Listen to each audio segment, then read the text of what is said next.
ओम नमः शिवाय। श्री महापुराण श्री विद्वेश्वर संहिता अध्याय 1। तीर्थराज प्रयागમાં ઋષિઓની સભા। જગતના પિતા શંકર, માતા પાર્વતી તથા તેમના પુત્ર ગણપતિને પ્રણામ કરીને આ શિવ શાસ્ત્રનું વર્ણન કરું છું। જેના મુખમાં સરસ્વતી, વક્ષસ્થળમાં લક્ષ્મી, હૃદયમાં જ્ઞાન, તે નૃસિંહને હજુ ભજું છું। આ પ્રમાણે દેવાધિદેવ ભગવાન શંકરના ચરણકમળનું ધ્યાન ધરીને મહામુનિ શ્રી વેદ વ્યાસ બોલ્યા, હે ભાઈ તીર્થરાજ પ્રયાગ, જ્યાં આગળ પરમ ભાગીરથી અને યમુનાનો સંગમ થાય છે, ત્યાં આગળ એક સમયે સર્વ ઋષિઓએ ભેગા મળી લોક કલ્યાણ માટે ધર્મ સભાનું આયોજન કર્યું। પોતાના શિષ્ય મંડળની સાથે મહાપૌરાણિક સૂતજી પણ ત્યાં આવી પહોંચ્યા। તેમને આવતા જોઈ સર્વે ઊભા થઈને તેમના માન આપ્યું, તેમનું પૂજન કર્યું। શ્રી સૂતજીનું સત્કાર કરીને તેમને ઊંચા આસન ઉપર બેસાડ્યા। ત્યારે અત્યંત વિનીત ભાવથી નમ્ર સ્વરમાં હાથ જોડીને ઋષિઓ બોલ્યા, હે મહર્ષિ, કલયુગના પ્રભાવથી સમસ્ત જીવો પાપની પીડાથી બળી રહ્યા છે। કલયુગના પ્રભાવથી પ્રાણીઓ બીજાઓની નિંદા કરવામાં, ચોરી કરવામાં, પર સ્ત્રીગમનમાં, પ્રીતિવાળા, હત્યા કરનારા, ઘમંડી, આધ્યાત્મિક જ્ઞાનથી રહિત, ભગવાનમાં શ્રદ્ધા વગરના અને માતા પિતાની સેવાથી રહિત થશે। સ્ત્રીની આજ્ઞાને માનીને ચાલશે, તેમનું મન ધર્મ કાર્યથી થોડુંક પણ લાગશે નહીં। બ્રાહ્મણો લોભ કરનારા થશે, વેદોના જ્ઞાનને વેચીને આજીવિકા ચલાવશે, ધનની કામનાવાળા થશે, ઘમંડી બનશે અને બ્રહ્મ તત્વનો ત્યાગ કરશે। ત્રણેય સમયની ઉપાસના છોડી દેશે।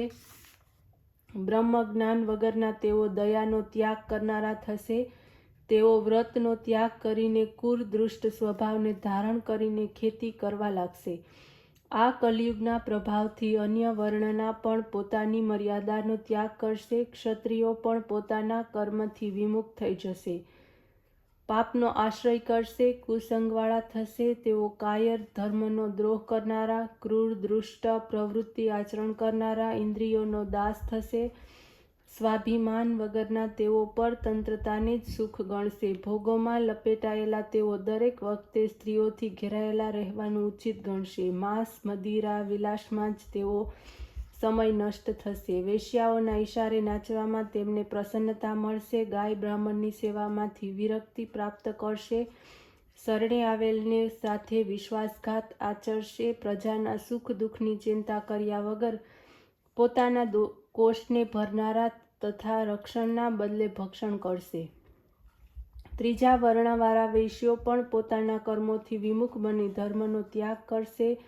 વ્યાપાર દ્વારા પોતાનો અંગત લાભ વધુમાં વધુ પ્રાપ્ત કરવાનો પ્રયત્ન કરશે। સનાતન સંસ્કારોથી તેઓ વિમુખ થશે। હૃદયહીન તેઓ નિર્ધન માણસોના લોહી ચૂસશે। તેમને વિવિધ પ્રકારના ત્રાસ આપી પોતાનો ધનલાભ થાય તેવો પ્રયત્ન કરશે। તેમને પોતાના ગુરુ, ઈષ્ટ દેવતા અને બ્રાહ્મણો પ્રત્યે શ્રદ્ધા નહીં હોય। તેઓ કામી, હીન મનોવૃત્તિવાળા અને સ્વાર્થી બનશે। લોભ વશાત તેઓ કન્યા વિક્રય પણ કરશે। શૂદ્રો પણ પોતાના કર્મોથી વિમુખ થશે। આ પ્રમાણે સ્ત્રીઓ પણ પોતાના ધર્મથી પતિત બનશે। તે કામુક બની અન્ય પુરુષને પોતાની જાળમાં ફસાવશે।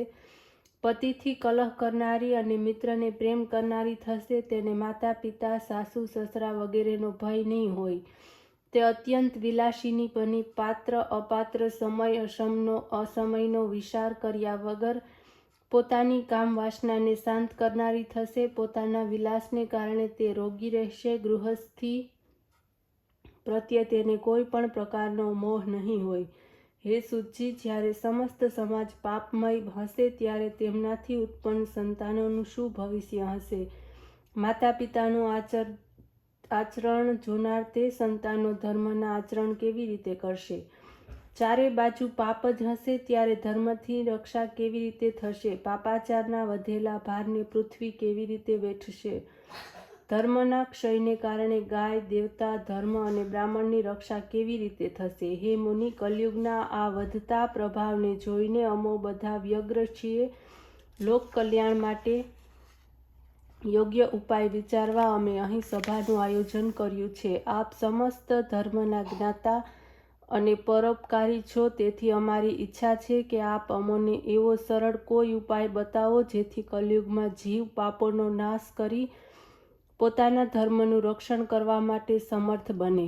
ઋષિજનોની આ વાત સાંભળીને કેટલાક સમય સુધી સૂત પુરાણીજી મૌન રહ્યા. તેમણે મનોમન ભગવાન શંકરના ચરણોનું ધ્યાન કર્યું. જ્યારે તેમને પરમ શાંતિ પ્રાપ્ત થઈ ત્યારે મંદ મંદ હાસ્ય કરતા તેમણે ઋષિઓને કહ્યું.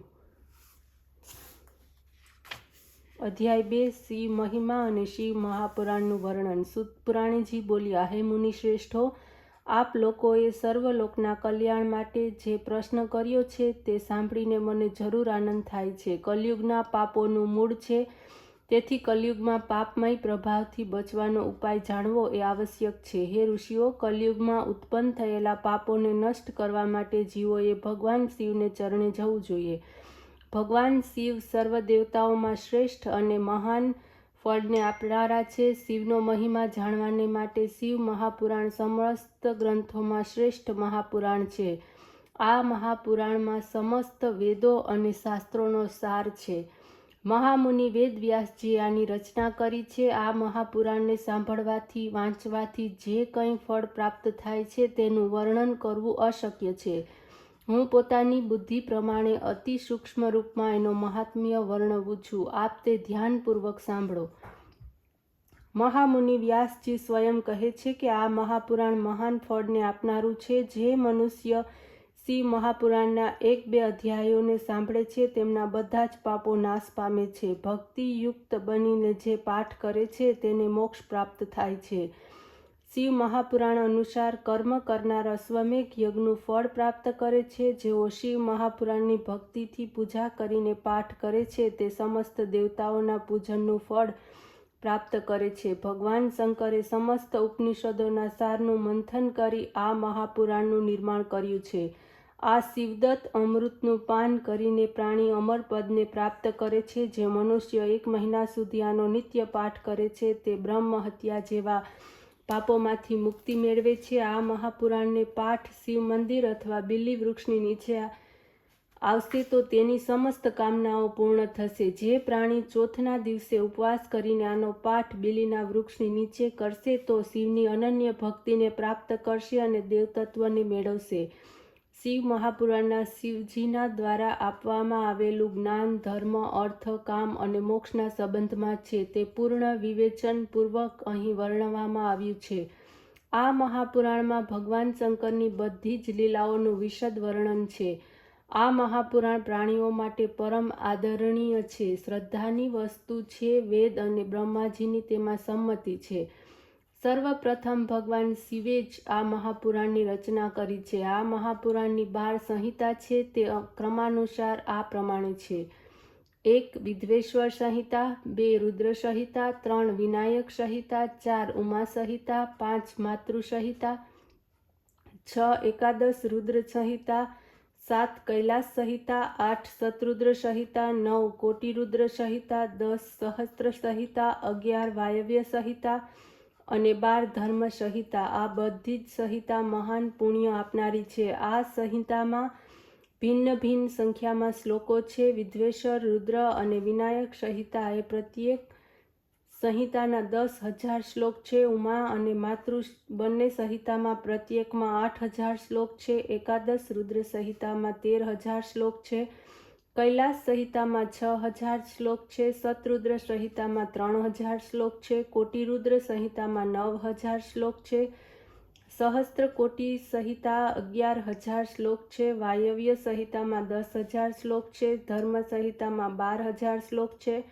પુરાણોની ગણનામાં આ ચોથું પુરાણ છે. આમાં 7 સંહિતા જ મુખ્ય છે. આ સૂક્ષ્મ રૂપવાળા શિવ મહાપુરાણની અંતર્ગત નીચેની 7 સંહિતાઓ છે જે આ ક્રમમાં છે: 1 વિદ્વેશ્વર સંહિતા, 2 રુદ્ર, 3 શતરુદ્ર, 4 કોટિરુદ્ર, 5 ઉમા, 6 કૈલાસ અને 7 વાયવ્ય સંહિતા. એનું પઠન અને પાઠન કલ્યાણ આપનારું છે.